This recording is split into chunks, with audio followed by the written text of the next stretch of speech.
Orange et sa filiale équato-guinéenne sont épinglés à Malabo pour malversation avérée.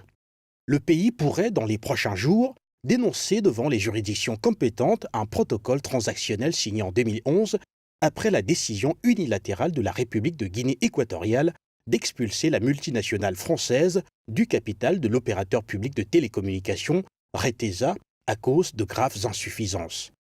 De nombreuses dispositions de cet accord paraissent incongrues pour le commun des mortels et des juristes.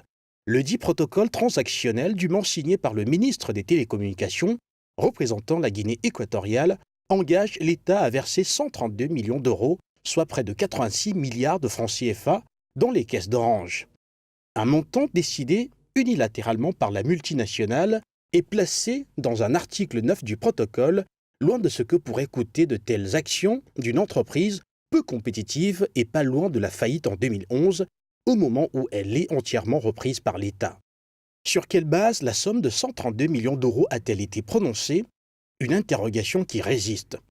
N'était-il pas judicieux de solliciter la clause compromissoire et de soumettre le montant à verser à arbitrage? Pis encore, le protocole transactionnel avait été rédigé et signé en France entre une multinationale française représentée par ses conseils français et un ministre équato-guinéen qui certainement comprenait peu la langue, encore moins le droit.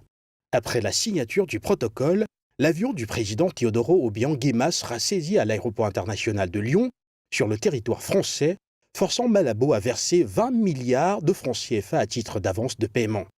Plus que jamais, la Guinée équatoriale dénonce cet accord car au-delà du montant dicté par Orange, la multinationale a fait reculer les télécommunications en Guinée équatoriale par rapport à l'évolution mondiale. Le réseau demeura l'un des plus chers au monde. Pourtant, Orange avait promis de former des cadres équato-guinéens et de développer un réseau innovant. Non loin de la Guinée équatoriale, Orange Cameroun est accusé en 2016 par la CONAC, la Commission anticorruption, d'avoir bénéficié de 60% d'abattement sur les redevances dues aux régulateurs de télécommunications au titre de taxes sur la fréquence de transmission pour une période allant de 2002 à 2014, alors que l'entreprise était parfaitement solvable.